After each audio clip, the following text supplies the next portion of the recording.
أعوذ بالله من الشيطان الرجيم. بسم الله الرحمن الرحيم.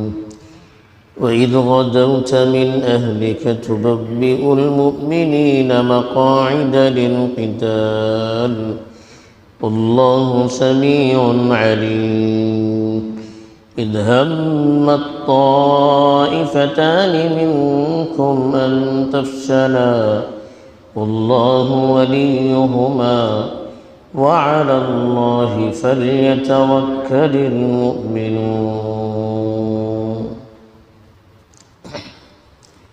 الحمد لله والصلاة والسلام على رسول الله من والاه أما بعد. پیچھے آیات میں جو سلسلہ چل رہا تھا اس میں خاص طور پر بتایا گیا تھا کہ جن یہودیوں کے ساتھ ان کے تعلقات تھے ان میں سے اکثر وہ تھے جو مسلمانوں سے دل سے نفرت کرتے تھے، تو اس لیے اس وقت جو مسلمان تھے ان کو ان سے اندرونی تعلقات رکھنے سے روکا گیا تھا اور بتایا گیا تھا کہ آپ لوگ تو ان سے محبت کرتے ہیں لیکن وہ تم سے محبت نہیں کرتے، اور وہ تمہاری کتاب پر بھی ایمان نہیں رکھتے ہیں، اور وہ آپ سے تو کہتے کہ ہم مومن ہیں لیکن جب اپنے لوگوں سے مل جاتے ہیں تو پھر وہ اپنی اصلیت پر اتر آتے ہیں اور آپ سے نفرت کے جذبات ان سے ظاہر ہونے لگتے ہیں، اور اسی طرح آپ کو تکلیف ہوتی ہے تو انہیں خوشی ہوتی ہے، آپ خوش ہوتے ہیں تو ان کو تکلیف ہوتی ہے، تو اس لیے کہا گیا کہ آپ ان سے زیادہ اندرونی تعلقات نہ رکھیے، بغیرتی کا ثبوت نہ دیجیے۔ یہ بتایا گیا تھا کہ اگر تم صبر و تقوی کا دامن تھام لوگے تو ان کی سازشیں کامیاب نہیں ہو سکیں گی۔ اب جو آیت تلاوت کی گئی ہے یہاں سے تقریباً 80 آیات تک، تقریباً 60 آیات تک غزوہ احد کے سلسلے میں جو غداری ان لوگوں سے ظاہر ہوئی تھی اس کو بتایا گیا، یعنی جو بات بتائی گئی کہ اس کا عملی ثبوت دیا گیا، اور پھر غزوہ احد میں بعض صحابہ کی ذمہ داری کو پورا نہ کرنے کی وجہ سے رسول اللہ صلی اللہ علیہ وسلم نے انہیں جو ذمہ داری دی تھی اس کو رسول اللہ صلی اللہ علیہ وسلم کے حکم کے مطابق پورا نہ کرنے کی وجہ سے کیا نقصان مسلمانوں کو اٹھانا پڑا، اس پر بھی پورا تبصرہ کر کے اس کے ذیل میں بہت سارے احکامات بیان کیے گئے ہیں۔ اب یہ ابتدا جو ہوئی ہے ان آیات کے سلسلے میں بھی مفسرین کی اکثریت یہی کہتی ہے کہ یہ غزوہ احد کے سلسلے میں سن 2 ہجری میں بدر کا معرکہ پیش آیا تھا، اس میں مسلمانوں کو فتح حاصل ہوئی اور کافروں کو بڑی بدترین شکست ہوئی تھی۔ اس کے بعد سے ان کے اندر انتقام کا جذبہ پنپ رہا تھا، تو سن 3 ہجری میں شوال کے مہینے میں یہ لوگ حملے کے ارادے سے مدینے کے قریب احد نامی علاقے میں جہاں احد پہاڑ بھی ہے اس کے دامن میں انہوں نے پڑاؤ ڈال دیا۔ اللہ کے رسول صلی اللہ علیہ وسلم اور مسلمانوں کو خبر ہوئی تو اللہ کے رسول صلی اللہ علیہ وسلم نے مسلمانوں سے مشورہ کیا کہ اب کیا کیا جائے، باہر نکل کر ان سے لڑائی لڑی جائے یا اندر رہ کر ان کے حملوں کو روک دیا جائے۔ جو اس وقت کے بوڑھے ذمہ دار وغیرہ تھے، تجربہ کار لوگ تھے، ان کی رائے یہ تھی کہ باہر نہ نکلا جائے، اندر سے ہی دفاع کیا جائے۔ رسول اللہ صلی اللہ علیہ وسلم کی ذاتی رائے بھی یہی تھی۔ اللہ کے رسول صلی اللہ علیہ وسلم نے اس مشورے میں عبداللہ بن ابی جو منافقوں کا سردار تھا اس کو بھی شامل کیا تھا، اس کی بھی رائے یہی تھی کہ باہر نہ نکلا جائے، یہی رہ کر ہم لوگ دفاع کریں۔ پاس مدینے کے جو پرانے تجربہ کار لوگ تھے انہوں نے کہا کہ جب بھی ہم لوگ باہر نکلے ہمیں شکست ہوئی، جب بھی اندر سے دفاع کیا ہم نے تو ہمیں فتح حاصل ہوگی۔ لیکن بعض نوجوان تھے اور خاص طور پر وہ لوگ بھی تھے جن کو بدر میں شرکت کا موقع نہیں ملا تھا، ان لوگوں کا اصرار یہ ہوا کہ نہیں، ہم لوگ باہر نکل کر مقابلہ کریں گے، ہم اندر رہیں گے تو دشمن ہمیں بزدل سمجھیں گے، اس لیے ہم باہر نکل کر مقابلہ کریں گے۔ اور ان کی رائے بڑی شد و مت کے ساتھ رکھی گئی، تو اللہ کے رسول صلی اللہ علیہ وسلم نے ان کے رائے کو قبول کیا اور حضرت عائشہ کے گھر چلے گئے اور پھر خود زرہ پہن کر تیار ہو کر باہر آ گئے۔ جب اللہ کے رسول زرہ پہن کر باہر آ گئے تو اب جن نوجوانوں نے اللہ کے رسول کو باہر جہاد کے لیے نکلنے کا اور دشمن سے باہر نکل کر حملہ مقابلہ کرنے کی رائے دی تھی، اب ان کو ذرا پشیمانی ہوئی کہ خواہ ہم نے اللہ کے رسول پر دباؤ ڈالا، اصرار کیا۔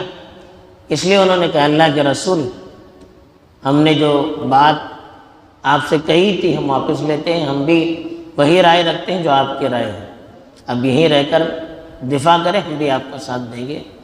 تو رسول اللہ صلی اللہ علیہ وسلم نے کہا کہ دیکھیے، نبی ایک مرتبہ زرہ پہن کر نکلتا ہے تو پھر واپس نہیں جاتا، تو یہی رائے ہوئی۔ تو اللہ کے رسول صلی اللہ علیہ وسلم تقریباً 1000 ساتھی تھے، ان کو لے کر نکلے، تو اس میں عبداللہ بن ابی بھی تھا، وہ بھی اپنے ساتھیوں کے ساتھ تھا۔ راستے میں کچھ دور جب چلے گئے تو اس نے اللہ کے رسول صلی اللہ علیہ وسلم کا ساتھ یہ کہہ کر چھوڑ دیا کہ آپ نے ہماری رائے نہیں مانی، نوجوانوں کی رائے قبول کی، اس لیے ہم آپ کا ساتھ نہیں دیتے ہیں۔ تو وہ تقریباً 300 آدمیوں کو ساتھ لے کر واپس چلا گیا۔ تو اس نے جاتے جاتے بہت سے مسلمانوں کو بھی جن سے ان کے پرانے تعلقات تھے ان کو بھڑکانے کی کوشش کی۔ اس میں خاص طور پر بنو سلمہ قبیلے خزرج سے تعلق رکھتے تھے اور بنو حارثہ جو قبیلے اوس سے تعلق رکھتے تھے، ان لوگوں کو بھی انہوں نے بھڑکایا۔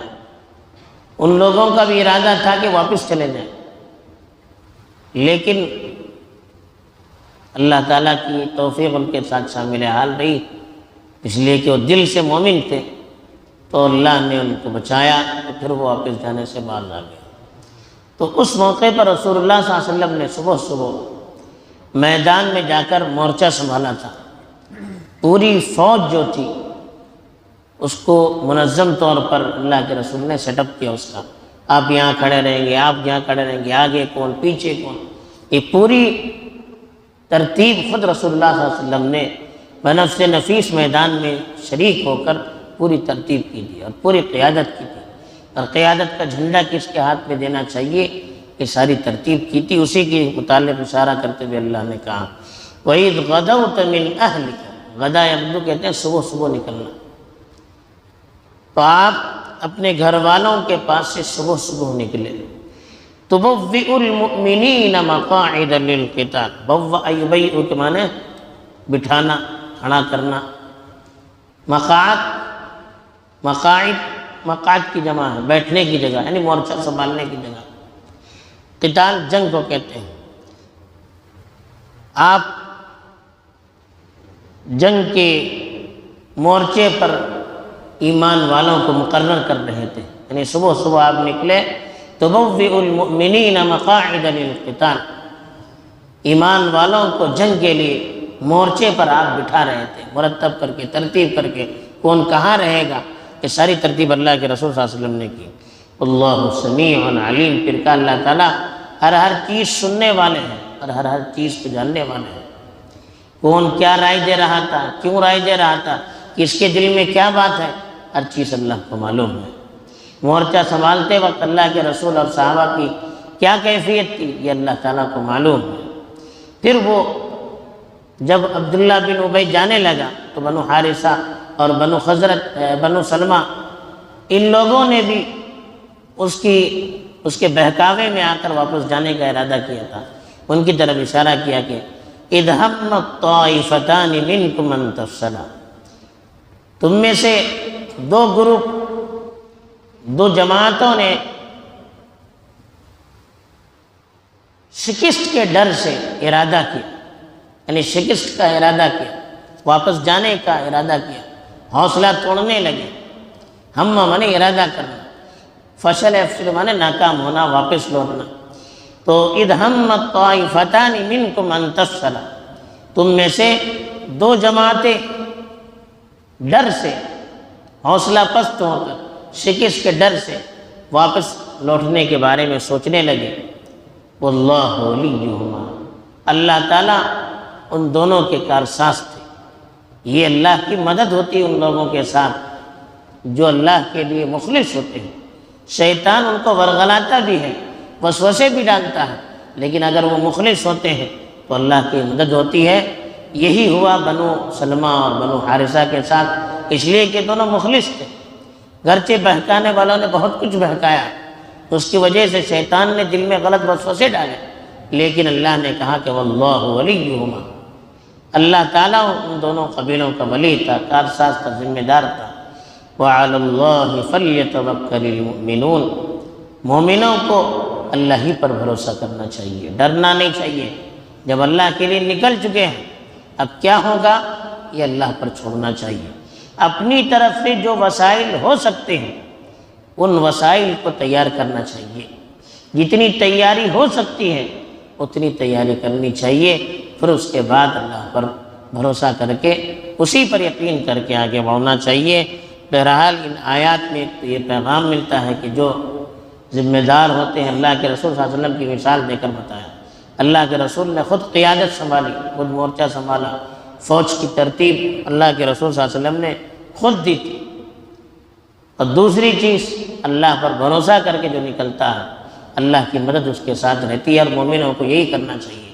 اور تیسری چیز، جو مخلص ہوتے ہیں اللہ کی مدد ہر وقت ان کے ساتھ رہتی ہے۔ شیطان ان پر غالب بھی آ جائے تو اللہ تعالیٰ کسی نہ کسی طرح سے ان کا تعاون کرتی ہے اور ان کی حفاظت کرتے ہیں۔ اللہ تعالیٰ نے صحیح سمجھ عطا فرمائے اور اللہ پر بھروسہ کر کے کام کرنے کی توفیق دے۔ آمین۔ آخر دعوانا الحمد للہ رب العالمین۔